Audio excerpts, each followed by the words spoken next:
Hi hello Swathi Ganga Kannada YouTube ಚಾನಲ್ಗೆ ಎಲ್ಲರಿಗೂ ಸ್ವಾಗತ ಸುಸ್ವಾಗತ.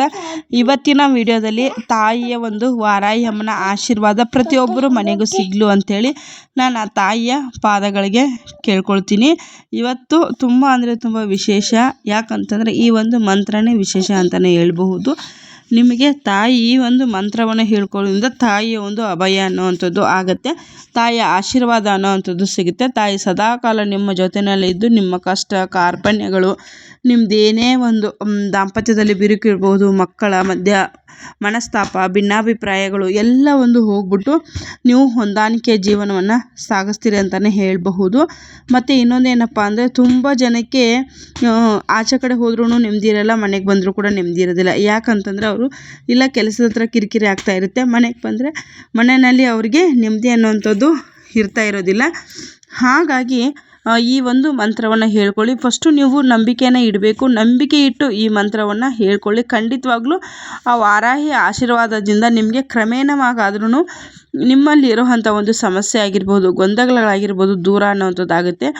ನಿಮಗೆಲ್ಲನ ಒಂದು ವಾರದಲ್ಲಿ ಒಂದು ಟೈಮಾನ ವಾರಾಹಿ ಅಮ್ಮನ ದೇವಸ್ಥಾನನೇ ಅಂತಲ್ಲ, ಇವಾಗ ಒಂದು ರಾಯರ ದೇವಸ್ಥಾನ ಆಗಿರಬಹುದು, ಅಮ್ಮನವ್ರ ದೇವಸ್ಥಾನಗಳು ಯಾವುದೇ ಆಗಿರಲಿ, ಇದು ಅಂತ ನನ್ನ ಹೆಸರು ಹೇಳೋದಿಲ್ಲ, ಆ ದೇವಸ್ಥಾನಕ್ಕೆ ಹೋಗಿ ಒಂದು ಗಣೇಶನದಾಗಿರ್ಬೋದು, ಸುಬ್ರಹ್ಮಣ್ಯ ಸ್ವಾಮಿ, ಅಯ್ಯಪ್ಪ ಸ್ವಾಮಿ ಆಗಿರಬಹುದು, ಯಾವುದೇ ಒಂದು ದೇವಸ್ಥಾನ ಇರಲಿ ಸ್ನೇಹಿತರೆ, ಅಲ್ಲಿ ಹೋಗ್ಬಿಟ್ಟು ಒಂದು ವಾರದಲ್ಲಿ ಒಂದು 10 ನಿಮಿಷ ನೀವು ಟೈಮ್ ಕೊಟ್ಟು ನಿಮ್ಮ ಮನೆಯ ನಿಯರೆಸ್ಟ್ ಆಗಿ ನಿಮ್ಮ ಮನೆಯ ಹತ್ತಿರದಲ್ಲಿ ಎಲ್ಲಿದೆ ಒಂದು ದೇವಸ್ಥಾನಕ್ಕೆ ಹೋಗ್ಬಿಟ್ಟು 10 ನಿಮಿಷ ಅಲ್ಲಿ ಒಂದು ಪ್ರದಕ್ಷಿಣೆಯನ್ನು ಹಾಕ್ಕೊಂಡು ಅಲ್ಲಿ ಒಂದು ತೀರ್ಥ ಪ್ರಸಾದ, ಹೂವಿನ ಪ್ರಸಾದ ಏನಾನ ಒಂದು ತೆಗೆದುಕೊಂಡು ಅಲ್ಲಿ ಒಂದು 10 ನಿಮಿಷ ನೀವು ಕೂತ್ಕೊಂಡು ಬರೋದ್ರಿಂದ ಕೂಡ ನಿಮಗೆ ಮೈಂಡು ರಿಲೀಫ್ ಅನ್ನೋವಂಥದ್ದಾಗುತ್ತೆ. ಆ ದೇವರು ನಿಮಗೆ ಒಳ್ಳೆಯ ಒಂದು ಅನುಗ್ರಹವನ್ನು ಮಾಡ್ತಾನೆ. ಯಾಕೆ ನಾನು ಈ ಮಾತನ್ನು ಹೇಳ್ತಾ ಇದ್ದೀನಿ ಅಂದರೆ, ತುಂಬ ಜನ ದೇವಸ್ಥಾನಗಳಿಗೆ ಹೋಗೋದಿಲ್ಲ, ಜಾಸ್ತಿ ಟ್ರಿಪ್ಪು ದೇವ್ರನ್ನ ತುಂಬ ಜನ ಸ್ವಲ್ಪ ಜನ ನಂಬೋದಿಲ್ಲ. ಎಲ್ಲರೂ ಅಂತ ನಾನು ಹೇಳ್ತಾ ಇಲ್ಲ, ಆದರೆ ಖಂಡಿತವಾಗ್ಲೂ ಆ ರೀತಿಯಾಗಿ ಮಾಡೋದಕ್ಕೆ ಹೋಗಬೇಡ್ರಿ. ಯಾಕಂದರೆ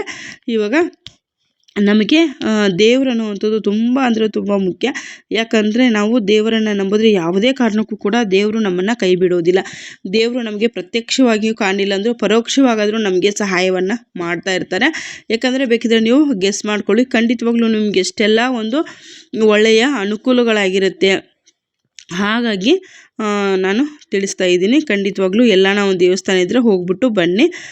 ಇದು ನೋಡಿ ವಾರಾಹಿ ಅಮ್ಮನ ಒಂದು ಅಲಂಕಾರ ಈ ರೀತಿಯಾಗಿ ಮಾಡಿದ್ದಾರೆ. ಮೊನ್ನೆ ಶುಕ್ರವಾರ ಈ ರೀತಿಯಾಗಿ ಅಲ್ಲಿ ಮಾಡಿರೋವಂಥದ್ದು. ಶುಕ್ರವಾರ ಮಂಗಳವಾರ ತುಂಬ ಚೆನ್ನಾಗಿ ಅಲ್ಲಿ ಅಷ್ಟಮಿ ಪಂಚಮಿಗೆ ತುಂಬ ಚೆನ್ನಾಗಿ ಅಲಂಕಾರವನ್ನು ತಾಯಿಗೆ ಮಾಡಿರ್ತಾರೆ. ಹಾಗಾಗಿ ನೀವು ಕೂಡ ಅಷ್ಟೇ, ಇದು ಇಲ್ಲೇ ಟಿನ್ ಫ್ಯಾಕ್ಟ್ರಿ ಹತ್ರ ಇರೋವಂಥ ಒಂದು ದೇವಸ್ಥಾನ ತುಂಬ ಹತ್ತಿರದಲ್ಲಿದೆ. ಖಂಡಿತವಾಗ್ಲೂ ನಿಯರೆಸ್ಟ್ ಆಗಿರೋರು ವಾರಾಹಿ ಅಮ್ಮನ ಆಶೀರ್ವಾದವನ್ನು ತೆಗೆದುಕೊಳ್ಳಿ. ವಾರಾಹಿ ಅಮ್ಮನ ಆಶೀರ್ವಾದ ಇತ್ತು ಅಂತಂದರೆ ನೀವೇನಾನ ಬೇಕಾದರೂ ಕೂಡ ಸಾಧಿಸಬಹುದು. ನೋಡಿ, ಯಾರಿಗೆಲ್ಲ ಒಂದು ಕಾಲಭೈರೇಶ್ವರ ಅನುಗ್ರಹ ಅನ್ನೋದು ಬೇಕು ಅನ್ನೋವಂಥವ್ರು, ಇಲ್ಲ ನೀವು ಸ್ವಂತ ಮನೆ ಕಟ್ಟಬೇಕು, ಸ್ವಂತ ಜಾಗವನ್ನು ತೆಗೆದುಕೊಳ್ಬೇಕು, ಪಿತೃಗಳ ದೋಷ ಅನ್ನೋವಂಥದ್ದು ನಿವಾರಣೆ ಆಗಬೇಕು ಅಂತ, ಮತ್ತು ಮನೆಯಲ್ಲಿ ಗೊತ್ತಿಲ್ದಿರೋ ನಮಗೇನೋ ಸಮಸ್ಯೆಗಳು ಕಾಡ್ತಾ ಇದೆ ಅನ್ನೋವಂಥವ್ರು ನೀವು ಅರಿಶಿನ ಕೊಂಬನ್ನು ನೋಡ್ತಾ ಇದ್ದೀರೋ, ಇಷ್ಟು ದೊಡ್ಡ ಹಾರ ಮಾಡಬೇಕನ್ನೋವಂಥದ್ದು ಏನೂ ಇಲ್ಲ. ಒಂದು 9 ಬರಬೇಕು. 9 ಪ್ಲಸ್ ಮಾಡಿದ್ರೆ 18, ಈಗ ಮತ್ತೆ 9ನ್ನು ಪ್ಲಸ್ ಮಾಡಿದ್ರೆ ಮತ್ತೆ ಎಷ್ಟು ಬರುತ್ತೆ, ಆ ರೀತಿಯಾಗಿ ಅಷ್ಟು 9 ಫಸ್ಟು ನಿಮಗೆ ಮೈಂಡಲ್ಲಿ ಇಟ್ಕೋಬೇಕು. 9, 18 ಮತ್ತು ಇವಾಗ ಅದಕ್ಕೆ 9ನ್ನು ಪ್ಲಸ್ ಮಾಡಿದ್ರೆ ಎಷ್ಟಾಗುತ್ತೆ, 26, ಈ ಥರ ಈ ಒಂದು ಸಂಖ್ಯೆಯಲ್ಲಿ ನೀವು ಕಾಲಭೈರೇಶ್ವರಿಗೆ ಪ್ರತಿ ಭಾನುವಾರ ಕಾಲಾಷ್ಟಮಿ ಇರುತ್ತೆ, ಪ್ರತಿ ತಿಂಗಳು ಬರೋವಂಥದ್ದು, ಅವತ್ತು ಮಾಡಿದ್ರೂ ಕೂಡ ನಡೆಯುತ್ತೆ. ಇಲ್ಲ ಅಂತಂದರೆ ನೀವು ನಮ್ಮ ಮನೆಯಲ್ಲಿ ಇವಾಗ ಪಿತೃದೋಷ ಅನ್ನೋವಂತಿದೆಯಾ, ನಮಗೆ ಮಕ್ಕಳಾಗಿಲ್ಲ, ನಮಗೆ ಬಿಸ್ನೆಸ್ಸಲ್ಲಿ ವ್ಯಾಪಾರ ಆಗ್ತಾಯಿಲ್ಲ ಅಂದರೆ ನಮಗೆ ಗೊತ್ತಿದ್ದೋ ಈ ಥರ ಆಗ್ತಾ ಇರುತ್ತೆ. ಬನ್ನಿ, ಇವಾಗ ಸ್ಕ್ರೀನ್ ಮೇಲೆ ಮಂತ್ರ ಬರ್ತಾ ಇದೆ. ಓಂ ಶ್ರೀಂ ಐಂ ಗ್ಲೌಂ ಶ್ರೀ ಅಭಯ ಕಾರುಣ್ಯೇ ನಮೋ ನಮಃ. ಓಂ ಶ್ರೀಂ ಐಂ ಗ್ಲೌಂ ಶ್ರೀ ಅಭಯ ಕಾರುಣ್ಯೇ ನಮೋ ನಮಃ. ಓಂ ಶ್ರೀಂ ಐಂ ಗ್ಲೌಂ ಶ್ರೀ ಅಭಯ ಕಾರುಣ್ಯೇ ನಮೋ ನಮಃ.